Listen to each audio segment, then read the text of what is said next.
The Joe Rogan Experience.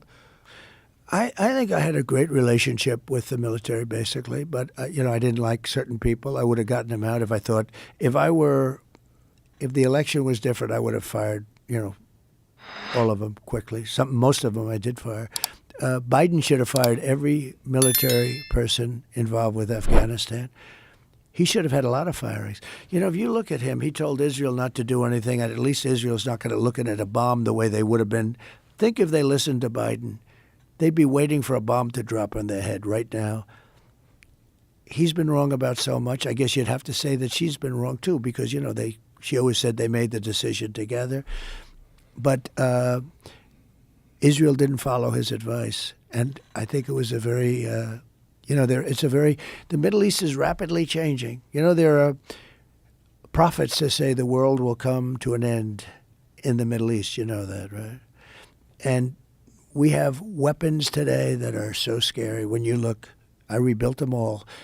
And when you look at the weapons we have today, the biggest threat we have in the world today is nuclear weapons. And we have other weapons, too, that are devastating. But the nuclear weapons, the biggest threat we have in the world today, and that's what I was talking about de-escalation with both China and Russia. I'm telling you, we were going to de-escalate. They were going to de-escalate. You got to be careful. It's a little tricky playing with them because they say we're going to do it and they don't do it maybe. But they understood the curse, too. It's a curse. It's China's way behind us, but they'll catch us within 5 years. So let's imagine, let's say you win in November. What do you do differently, and how do you change this course that it seems we are on for World War III? How do you get us out of Ukraine? How do you stop what's going on in the Middle East? How do you put a stop to this? Well, it's a very to me, it's an easy question because I think I can do it easily, but it's a complex question in the sense that the times change. Every day changes. Who's winning, who's not winning? I mean, Russia's a war machine. Whether you like it or not, it just grinds along. You speak to people like Viktor Orban, he'll tell you it's just a big, fat war machine, and that's what's happening. You look at what's happened to Ukraine. If I were there, it would have never happened. But what could you do now? If you get into office in January, what could you do now? Right now, you would get both of them. I know both very well. And again, I do not want to tell you, for the purpose of looking smart to 5 people that say, oh, he was great. Because if I told you exactly what I do, I could never make the deal. All I can tell you is that I would meet with Putin and I would meet with him, and I know exactly what I'd say to each one of them. And I believe that as president-elect, I would get that war stopped, and stopped fast. We have tremendous power in the United States if you know how to use the power.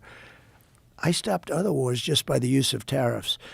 I got Macron of France. Good guy, like a friend of mine, but he's a wise guy. And he's a person that likes France, and he was going to tax our companies. I sent all the smartest guys. I sent Mnuchin, and they all failed me.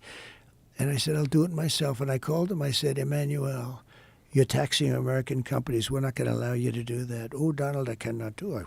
Nothing I can do. It's already been passed. I said, Emmanuel, if you do that, I'm going to put 100% tariff on your wines and champagnes that come into the United States, and you're going to regret that you ever did it. He said, Donald, please, that's not fair. Anyway, within about 2 minutes, he dropped the whole thing, and it was massive amounts of money against American companies. I have to protect American companies. So why doesn't the Biden administration do this? Because they're incompetent. They don't know how to talk. Look, they met in Alaska with the Chinese, and the Chinese lectured them about how badly we treat people, right? Okay? I mean, think of it. You remember that? It was like they didn't talk to me that way.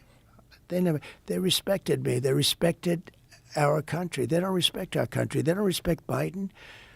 They don't respect her. They're dreaming about her because she's incompetent. She's not a smart person. Look, she can't put 2 sentences together. She talks. I watched her 2 nights. I watched her last night, too. It was the same thing. She's not a smart person. These guys are very smart, and they're very streetwise, and they're very tricky and evil and dangerous. And if she becomes the President of the United States, which I can't believe can happen, I don't think this country is going to make it. I don't think we'll ever be. I think bad, just really bad things will happen to our country.